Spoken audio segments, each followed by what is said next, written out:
Hi guys, welcome back to One Man's Junk. Just a quick reminder, if you are under the age of 18, I'm sorry to say this channel is not intended for your viewing, so please turn off. Thank you. But just before we start, guys, you may notice we have some really big news. Have a look down here. Yes, do you see it? We have over 1,000 subscribers. Wow! So guys, big, huge, sincere thank you to all my friends, to everybody who watches, who shares, who subscribes, and of course big thank you to Blue Bus Dave who helped get me over that line. So let's not stop, let's go for 2,000. Alright, so let's get down to toys. So I was actually invited to somebody's garage and storage unit. They had a lot of vintage goodies for me to dig through. There was a lot of antiques, there was pet supplies, there was vintage goods, but of course there was action figures and toys. So anything that I found that interested me, I just threw it in a tote, and I managed to come away with a few totes of just mixed vintage goodness. So without kind of describing it or trying to picture it for you, what I did was I just went ahead and filmed myself going through the first tote, and well, let's see what we found. Let's have a look.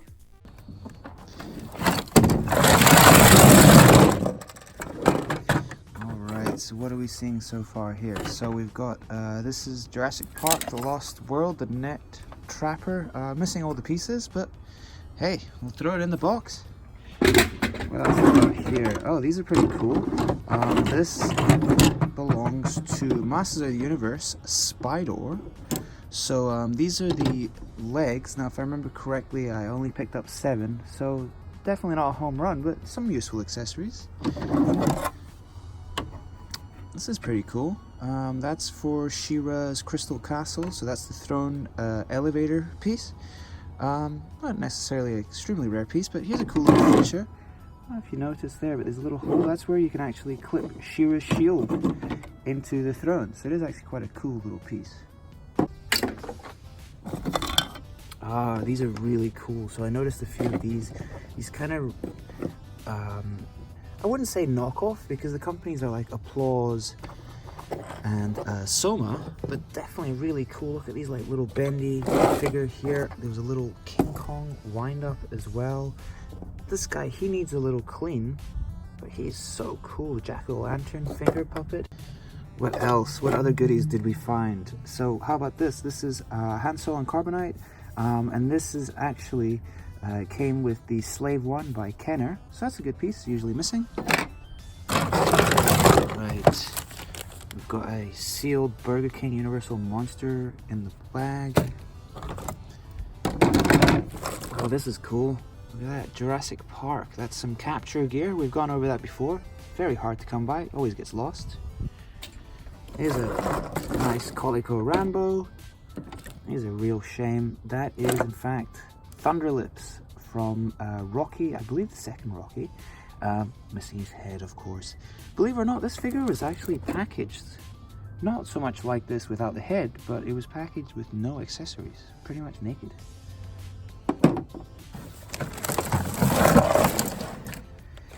Oh, this is really cool. I just packed this stuff in here. I have no idea what's in here, so let's have a look. Alright, we've got the Snowcat Driver file card. That's really nice. Let's see, what else? Oh, these are really useful. So these are the instructions for some G.I. Joe vehicles, such as the Tactical Battle Platform. Now, I actually picked all these up. These are in the other boxes. I'll be honest with you, I'm not terribly familiar with G.I. Joes. I didn't grow up with them. So this is extremely useful for me. It means I don't have to stare at a screen. It means I can actually do as was intended and read the instructions. Let's see what else we got. The Terradome wasn't there, but I'm pretty sure the Terradome instructions are useful to some people. What else we got? Oh, that's nice. Look at that. That's the Bat file card. Actually, what's in the bottom of the bag? Oh, hello. These are great. So these are not actually G.I. Joes, these are Remcos, and these are, I believe it was American Defense. So they're G.I. Joe knockoffs, but being that it's Remco, of course, very well made, pretty desirable. Guys, I think I've done pretty good on this box. Some good stuff so far, and this is only the first one. Welcome back to action figure identification. Here's a good one. So I've actually been hunting this piece for quite a while. It's fairly recognizable once you know what it is. And because I've been hunting it, I knew exactly what it was as soon as I picked it up. That's right. It is Rebel Power Lords. Well, well, well. Look what I found at the bottom of a bin of Matchbox cars. Yes, it is another Kenner Star Wars vintage accessory, and that belongs to Leia in the Bosch, or should I say Bounty Hunter outfit. Interesting fact, this mold was reassigned, it was reused for the Power the Force 2 90s release of Star Wars, but they released it without that handle. So that's how you can tell if you have both and one is missing the handle. That one is the more modern one. This is the vintage one. Fairly innocuous looking piece. This is G2 Transformers Hasbro. There you go, there's a sticker, kind of gives it away.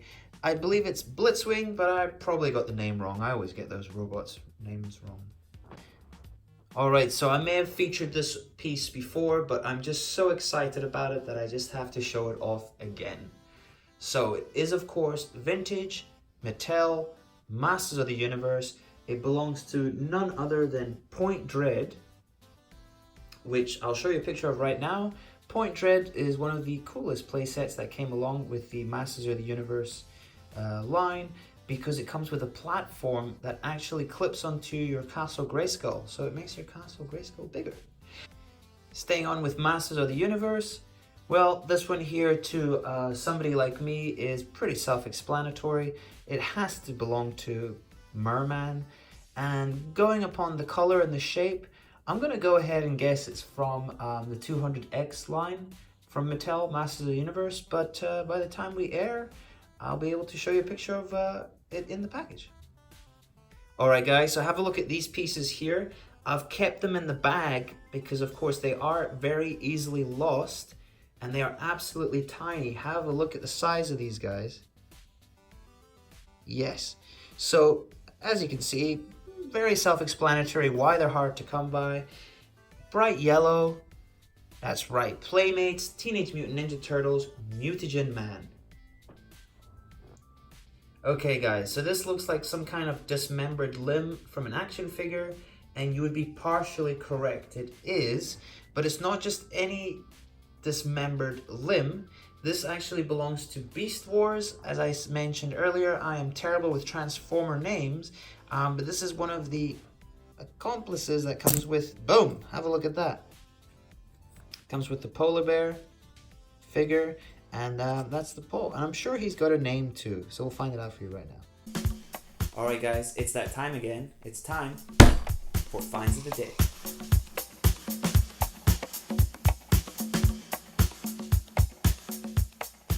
Alright folks, so let's have a look at some of my favorite pickups and finds from the last week or so. Let's get the ball rolling with this guy. Have a look at that, he's pretty cool. Now when I picked him up, I figured he was perhaps Frankenstein.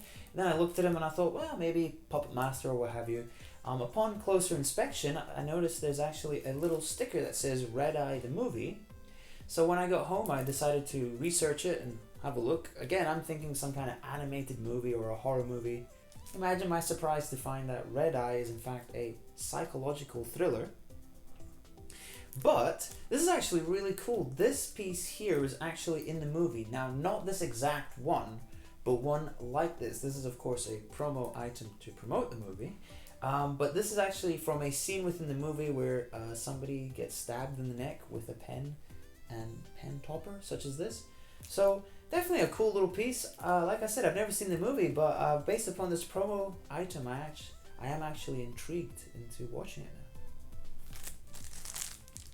So you might remember that I'd mentioned that I started a collection of Bone Brigade or Ghost Battalion. Well, as luck would have it, as soon as that episode aired, I found the next day for $1, yes, a third one. Wow. Guys, only 5 more to go to get the full set, but could not believe my luck. That is definitely one of my favorite finds. Alright guys, so this one was actually almost my find of the day, but I didn't want to underwhelm you. So basically, for me it was a great find purely because, first of all, it's a really hard to find piece, and it's from one of my favorite lines, which of course is Tron Tommy. So you may or may not have seen, but I actually have both of the light cycles. I've got the yellow one here and I have the red one. Now you're looking at these and you're thinking, okay, what is up with that funky ripcord? Well, that's exactly the point. This ripcord here is actually one of the hardest pieces to find, not just because it was lost easily, but precisely for this reason, is that it's very fragile. It breaks very easily. In fact, this one here, my own personal one that was part of my collection, broke while in storage. I, of course, would never dare to use it, and it just broke while in storage. So that's an unfortunate fact. So imagine my delight when I found one in the wild. Yes, look at that, guys. I picked it up for a few cents. It is dirty, it has been used, but this one here I'll be taking very special care of to ensure that same thing doesn't happen again. So I've got a wee treat for you here. It's from one of my favorite movies growing up, RoboCop. So this is actually one of the rarer figures from that line, but not necessarily, just because it's rare, it's not necessarily valuable. So I was lucky enough to pick it up, this figure here, but it's actually in a really beat up card. So if this kind of thing offends you, I would suggest you turn away now, because I am actually about to open it. Yes. So if you give me a moment, have a look at that. So you may not have seen this version of RoboCop before. This is a translucent RoboCop. He even comes with a bazooka. I'm not sure why RoboCop needs a bazooka, but there you go. He came with one. But you may have noticed it's a Power Glow RoboCop. Well, when I first seen it, I wasn't familiar with it either. And that's why I opened it, because I'm going to be keeping this. It's so cool. Have a look at this, guys. Yes, it lights up and it still works with the original battery. So that was definitely one of my favorite finds, and I'm really excited to open it and share it with you guys here. If you don't already own a Power Glow RoboCop, well, I would highly suggest you get on it, because these are really cool, and I can see this becoming a hard to find item. It even comes in a red, there's this translucent here, and there's a translucent white. So I would look into it, and I'm certainly looking to get the rest of them. Alright guys, and let's have a look at my favorite find from the last week. Have a look at that, guys. Holy moly, did I save the best till last. So this here, you're probably wondering, how in the heck did you find this in the wild? Well, the truth is I didn't. I actually traded it with a really good friend of mine. I'm going to call him Magic Mike, because he is magic. He pulls out gems such as these. So this here, of course, Filmation Ghostbusters. This was Fangster's vehicle. It did actually feature in a few of the episodes, I think 2 or 3 within the series. But as you probably noticed, it's a plane, it's a scooter, and it's even got a convertible skull roof. So what more do you need in life? I think nothing. You're all set. But certainly a great little piece here. It does have a few little issues here, you know, a few little dinks and bumps. But this will be joining my Shaper Filmation Ghostbusters sealed collection, which I'll be happy to post a photo up on Instagram, so make sure to stay tuned. But guys, again, I just want to thank everybody who watches, everybody who likes, who shares, who subscribes. If you have any questions about action figures, or if you need any identified, always feel free to contact me on Instagram, or even write me on YouTube. I do have a One Man's Junk email account. So thanks again, guys. Thanks for watching. Thank you. Bye now.